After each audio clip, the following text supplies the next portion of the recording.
नमस्कार, मैं doctor Navneet Sangwan, BCom second year EAFM paper first banking और मनी एंड बैंकिंग है, उसके अंदर हम लोग डिफ्लेशन और कॉजेज ऑफ डिफ्लेशन के बारे में डिस्कस कर रहे थे।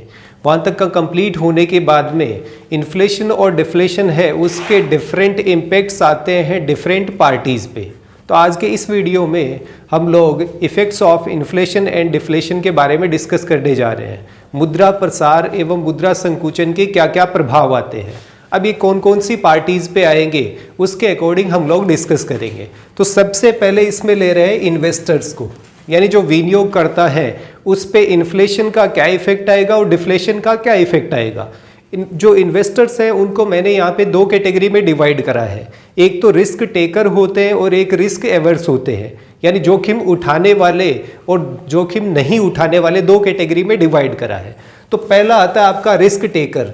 अब इसमें दो सिचुएशन बनती है, एक तो इन्फ्लेशन की और दूसरी डिफ्लेशन की, यानी मुद्रा प्रसार और मुद्रा संकुचन दोनों स्थितियों में इस पे क्या क्या इम्पैक्ट आने वाले हैं। रिस्क टेकर होते हैं वो जनरली इक्विटीज में इन्वेस्टमेंट करते हैं, और जब भी आपका इन्फ्लेशन होता है इट मीन्स बिजनेस एक्टिविटीज में बूम होता है। अब जब बिजनेस एक्टिविटीज में बूम होता है तो उस केस में इक्विटीज की प्राइस है वो इंक्रीज होती है या कंपनीज का प्रॉफिट इंक्रीज होता है, तो उस केस में कंपनीज है वो ज़्यादा डिविडेंड डिक्लेयर करती हैं। तो इन्फ्लेशन होता है उस केस में इनको प्रॉफिट होता है, यानी जो रिस्क लेने वाले इन्वेस्टर्स हैं उनको इन्फ्लेशन या मुद्रा प्रसार में बेनिफिट मिलता है।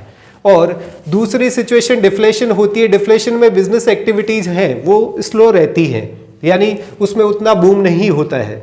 जब बिजनेस एक्टिविटीज स्लो होती हैं तो वहाँ पे डिविडेंड के चांसेस हैं वो कम हो जाते हैं। तो उस सिचुएशन में रिस्क टेकर्स को लॉस होता है, हानि उठानी पड़ती है।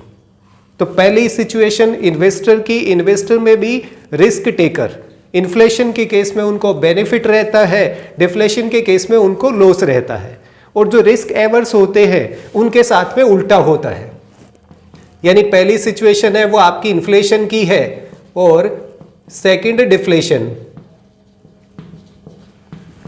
इन्फ्लेशन में इनको लॉस होता है और डिफ्लेशन में इनको प्रॉफिट होता है। ऐसा क्यों होता है? इसका सिंपल रीजन होता है, रिस्क एवर्स वो लोग होते हैं जो फिक्स्ड रिटर्न वाली सिक्योरिटीज में इन्वेस्ट करते हैं, लाइक डिबेंचर हो गए, बॉन्ड्स हो गए, गवर्नमेंट सिक्योरिटीज हो गई, बैंक में FD हो गया, ये सब चीजें होती हैं। इन जनरल जब बिजनेस एक्टिविटीज में बूम होता है तब भी रेट ऑफ इंटरेस्ट है या रेट ऑफ रिटर्न है वो ऑलमोस्ट आपका अनचेंज्ड रहता है फिक्स्ड रिटर्न वाली सिक्योरिटीज में। तो वहां पे आपको जो बेनिफिट इन लोगों को मिलता है उसके कंपैरिजन में आपको यहाँ पे रिस्क एवर्स को कोई बेनिफिट नहीं मिलता है। तो उनको इन्फ्लेशन की सिचुएशन में, यानी जब बिजनेस एक्टिविटीज अच्छी रन कर रही होती हैं तो इनको लॉस होता है, और जब डिफ्लेशन होता है यानी मार्केट में कंपनीज बंद हो रही होती हैं या फिर कंपनीज ढंग से परफॉर्म नहीं कर पा रही है, उस केस में इनको फिक्स रिटर्न मिलता है, तो उस केस में इनको प्रॉफिट होने लग जाता है। तो पहला केस इन्वेस्टर्स का जिसमें रिस्क टेकर और रिस्क एवर्स दो हो गए। रिस्क टेकर को इन्फ्लेशन के टाइम पे प्रॉफिट होता है, डिफ्लेशन के टाइम पे लॉस होता है। दूसरा रिस्क एवर्स है, जोखिम न लेने वाले लोग हैं, उनके केस में इन्फ्लेशन में लॉस होता है और डिफ्लेशन में उनको बेनिफिट रहता है, प्रॉफिट होता है। फिर सेकंड आता है प्रोड्यूसर। प्रोड्यूसर को भी हालांकि कई बुक्स में कई कैटेगरी में डिवाइड करा है। एक वो जो पक्का माल बनाते हैं, मैन्युफैक्चरर होते हैं, कुछ सर्विस प्रोवाइडर होते हैं, कुछ ट्रेडर होते हैं। लेकिन हर हाल में जो प्रोड्यूसर है, जो प्रोडक्शन करता है, उसके लिए भी दो सिचुएशन बनती है, पहला इन्फ्लेशन का, मुद्रा प्रसार का, दूसरा डिफ्लेशन का। अब इनको इन्फ्लेशन के टाइम पे डायरेक्टली प्रोड्यूसर को सबसे ज्यादा बेनिफिट होता है, रीजन बीइंग रॉ मटेरियल वगैरह उनकी जो प्राइसेज है वो ऑलमोस्ट कांस्टेंट होती है। आपके जो लेबर है उसके लिए वेज रेट आपको इंक्रीज नहीं करनी। अब आपने जिस कॉस्ट पे प्रोडक्शन करा है अचानक से प्राइसेज इंक्रीज हो जाती है, आपकी कॉस्ट है वो इंक्रीज होती नहीं है। उस सिचुएशन में प्रोड्यूसर है उसको प्रॉफिट रहता है, यानी इन्फ्लेशन होगा तो प्रोड्यूसर को डेफिनेटली बेनिफिट मिलता है। बट डिफ्लेशन के केस में प्रोड्यूसर को लॉस होता है। इसके दो तीन रीजन होते हैं। एक तो आपके कॉस्ट है वो अनचेंज्ड है, प्राइसेज रिड्यूस हो गई तो आपका प्रॉफिट कम हो जाएगा। दूसरा, डिफ्लेशन के टाइम पे बिजनेस एक्टिविटीज हैं वो प्रॉपरली रन नहीं होती है, तो उस केस में कई बार कंपनीज हैं वो बंद हो जाती हैं या इंसॉल्वेंट होने की कगार पे आ जाती हैं, दिवालिया हो जाती हैं, तो उस केस में प्रोड्यूसर को लॉस होता है। फिर थर्ड आता है फार्मर्स, और इसमें भी दोनों सिचुएशन रहेंगी, इन्फ्लेशन और सेकंड डिफ्लेशन, यानी मुद्रा प्रसार और संकुचन दोनों इसमें लिए जाते हैं। फार्मर्स को इन्फ्लेशन के टाइम पे थोड़ा बहुत बेनिफिट होता है, रीजन बीइंग उनकी कॉस्ट है वो अनचेंज्ड है। अब जो आपके एग्रीकल्चर प्रोडक्ट्स होते हैं उनकी प्राइसेस में ज़्यादा इंक्रीज नहीं होता है, रीजन बीइंग वो बेसिक नेसेसिटी की प्रोडक्ट होते हैं। जैसे मान लीजिए गेहूं है, उसकी प्राइस बढ़ के 3,000 रुपये क्विंटल हो जाए, लेकिन कंज्यूम करने वाले तो कंजम्पशन उतना ही करेंगे जितना वो 2,000 रुपये क्विंटल गेहूं मिलता था उस टाइम पे करते थे। तो इनके जो प्राइसेज है वो ज़्यादा बढ़ती नहीं है, कॉस्ट है वो ऑलमोस्ट आपकी अनचेंज्ड होती है, तो थोड़ा सा बेनिफिट इसमें इन्फ्लेशन में रहता है, तो उसे लो प्रॉफिट सिचुएशन आप बोल सकते हैं। यानी प्रॉफिट तो होगा बट प्रोड्यूसर के कंपैरिजन में कम होगा। और डिफ्लेशन के केस में इनको 100% लॉस होने के चांसेस होते हैं, रीजन बीइंग आपकी जो प्राइसेस हैं वो इंक्रीज होंगी नहीं, कॉस्ट है वो आपकी एज इट इज होता है, या फिर प्राइसेस थोड़ी बहुत कम होने के चांसेस होते हैं, तो उस सिचुएशन में फार्मर्स को लॉस होता है। फिर फोर्थ केस आता है लेबर का, और लेबर में भी दोनों सिचुएशन रहेंगी, इन्फ्लेशन और डिफ्लेशन।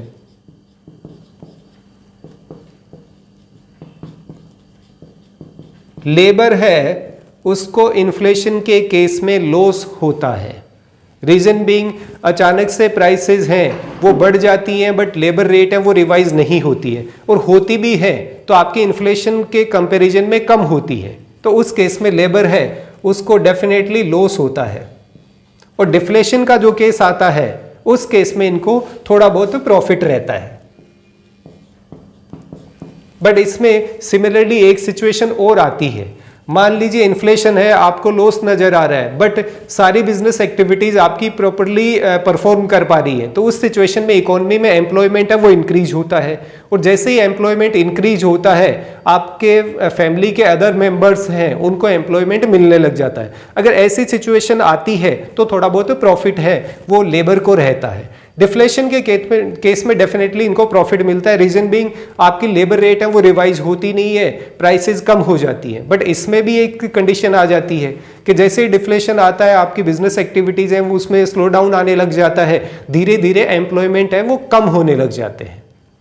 फिर उसके बाद में फिफ्थ सिचुएशन आती है फिक्स्ड सैलरीड पर्सन, और इसमें भी दोनों सिचुएशन रहती है, इन्फ्लेशन की और डिफ्लेशन की।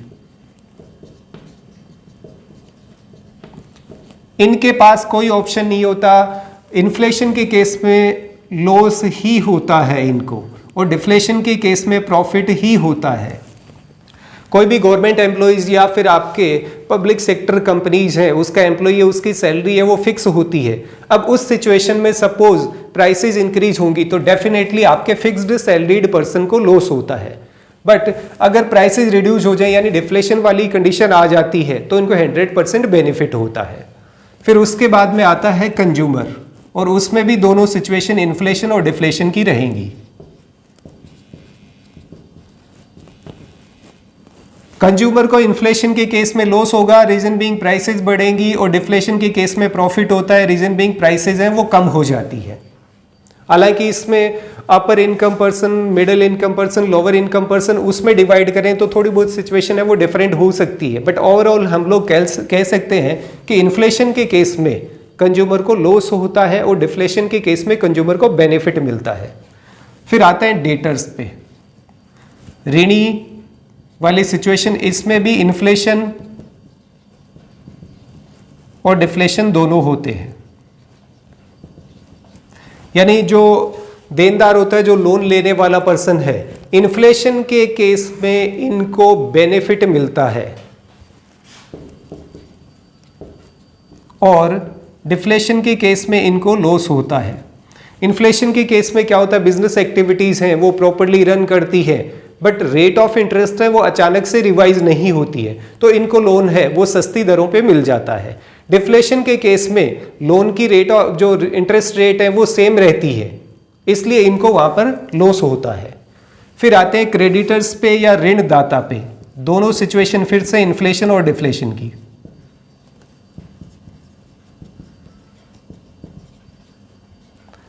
इनका उल्टा हो जाता है। क्रेडिटर्स हैं, उनकी बिजनेस एक्टिविटीज है वो आपकी इंप्रूव होती है, उस सिचुएशन में भी वो मान लीजिए लोन देते हैं, रेट ऑफ इंटरेस्ट है वो आपकी ज़्यादा इंक्रीज नहीं होती है, तो उस सिचुएशन में इनको लॉस हो जाता है। यानी जो रेट ऑफ इंटरेस्ट मिलना चाहिए वो वास्तव में नहीं मिलता है, सस्ती दरों पे लोन देने पड़ जाते हैं। बट डिफ्लेशन के केस में इनको प्रॉफिट रहता है। इसका सिंपल रीजन होता है, डिफ्लेशन के केस में बिजनेस एक्टिविटीज हैं वो भी ठीक से ऑपरेट नहीं होती, फिर भी जो आपकी अनचेंज्ड रेट ऑफ इंटरेस्ट होती है उसका बेनिफिट इन लोगों को मिल जाता है। फिर नेक्स्ट आता है गवर्नमेंट का। इसमें भी दोनों सिचुएशन इन्फ्लेशन और डिफ्लेशन की।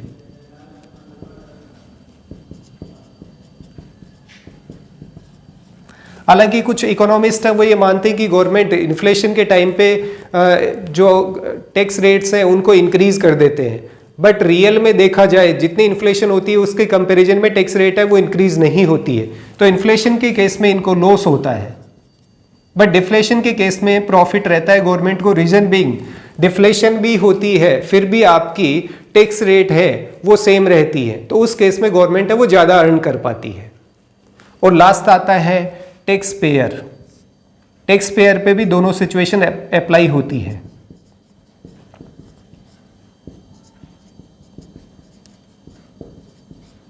टैक्स पेयर के केस में थोड़ा सा उल्टा हो जाता है। टैक्स पेयर है वो इन्फ्लेशन के टाइम पे थोड़ा सा बेनिफिट में रहता है।